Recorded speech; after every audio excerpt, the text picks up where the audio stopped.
అనుమతులు తీసుకునే కదా! అనుమతులు లేకపోతే నేను కొనేవాడిని ఎట్ట కొంటాను? అవును. నాకు అన్ని నేను అడుగుతాగా మీకు అనుమతులున్నాయి. ఎవడైనా ఇవాళ ఆస్తి కొంటున్నాడంటే మినిమమ్ అడుగుతాడుగా పత్రాలు.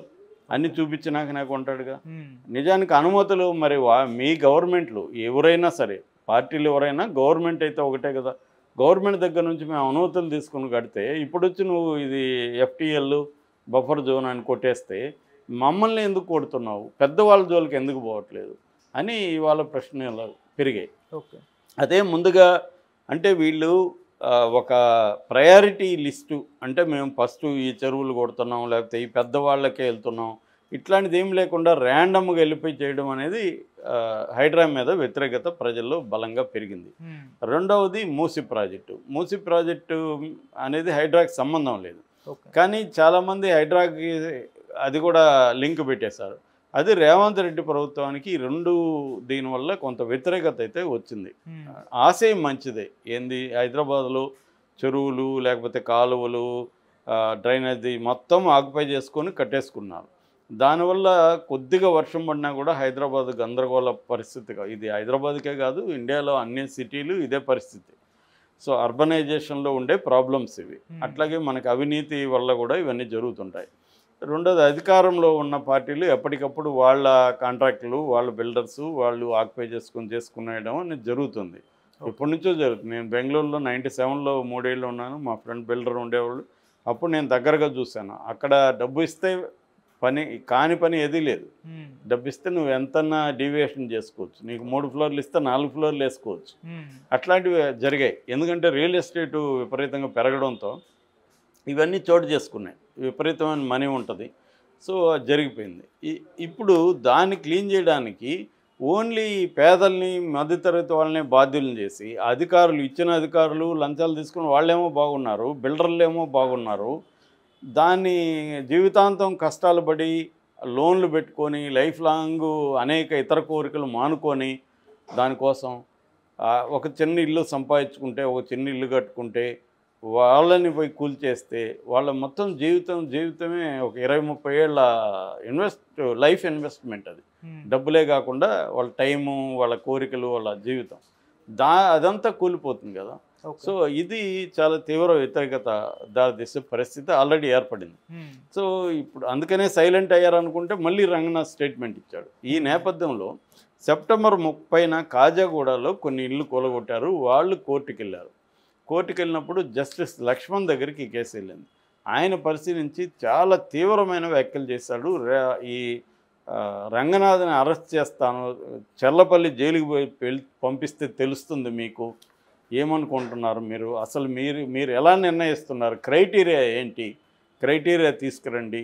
క్రైటీరియా లేకుండా మీ ఇష్టం వచ్చినట్టు ఇది బఫర్ జోన్ అంటున్నారు. ఇది ఎఫ్టీఎల్ జోన్ అంటున్నారు. క్రైటీరియా లేదు, ఏమీ లేదు అన్న ఒక తీవ్ర వ్యాఖ్యలు చేశారు. రంగనాథన్ అరెస్టు చేస్తానన్న స్థాయికి జడ్జి మాట్లాడాడంటే ఈ ఈ స్థాయిలో ఎప్పుడు మాట్లాడలేదు. మామూలుగా జస్టిస్ లక్ష్మణ్ నేను చాలా కాలం నుంచి గమనిస్తున్నా. ఆయన చాలా కేసుల్లో కూడా నిర్భయంగా ఆయన మాట్లాడుతున్నారు. మనకి వివేకానంద రెడ్డి కేసులో కూడా సిబిఐని ఆయన 16 ప్రశ్నలు అడిగాడు. హ్మ్. చాలా ధైర్యంగా గట్టిగా అడిగిన. అప్పుడు ఆయన మీద కూడా తెలుగుదేశం మీడియా వాళ్ళు కూడా దారుణమైన కామెంట్స్ చేస్తే దాని మీద కూడా ఆయన చీఫ్ జస్టిస్ కూడా లేఖ రాశారు. హ్మ్. చాలా ఆవేదనతో లేఖ కూడా రాశారు ఆయన. ఎందుకంటే ఆయన కరప్ట్ అయినట్టుగా తెలుగుదేశం మీడియాకి సంబంధించి కొంత వాళ్ళు రఘురామకృష్ణరాజు లాంటి వాళ్ళు కూడా మాట్లాడారు. దాని మీద ఆయన ఆవేదన చెందుతూ కూడా మాట్లాడారు. ఆ రకంగా జస్టిస్ లక్ష్మణ్ చాలా డేరింగ్‌గా మాట్లాడినాడు. ఈ కేసులో కూడా మీరు పొలిటికల్ బాసెస్‌ని సాటిస్ఫై చేయడానికి ట్రై చేయకండి అని కూడా కామెంట్ చేశారు. హ్మ్. అంటే ఇది ఒక రకంగా రంగనాథ్‌కి తగిలింది కాదు ఇది. రేవంత్ రెడ్డి ప్రభుత్వానికి. రంగనాథ్ అనేది ఒక అధికారే. ఆయన విధాన నిర్ణయాలు ఆయన తీసుకోరు. ప్రభుత్వమే తీసుకుంటుంది. ఎందుకంటే బోర్డుకి ఫైనల్‌గా సీఎంఏ బాధ్యుడు.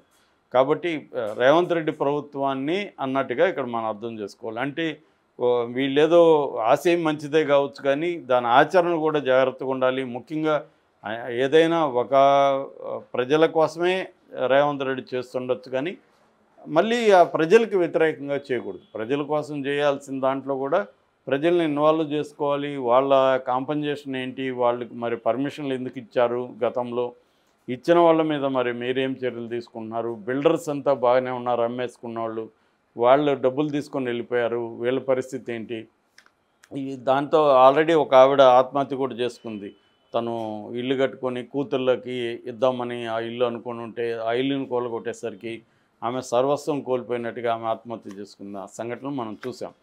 సో ఈ కాంటెక్స్ట్లో ఇప్పుడు ఈ కోర్టు ఈ స్థాయిలో మాట్లాడింది, దీని రిపర్కషన్స్ ఎలా ఉంటాయనేది ఆలోచించాలి. అట్లాగే ఆ కోర్టు ఆయన జస్టిస్ లక్ష్మణ్ పిటిషన్ వేసిన వ్యక్తిని కూడా సీరియస్గానే వార్నింగ్ ఇచ్చారు. మీరు అక్కడ ఫెన్సింగ్ వేశారు, ఆ ఫెన్సింగ్ని మీరే తొలగించండి అని కూడా వాళ్ళకు కూడా చెప్పింది. నిష్పక్షపాతంగానే ఇరువైపులా కూడా జస్టిస్ లక్ష్మణ్ మాట్లాడారు. ఇదేదో ఏమైనప్పటికీ ఇది రేవంత్ రెడ్డి ప్రభుత్వానికి ఒక పెద్ద షాక్గానే చెప్పాలి.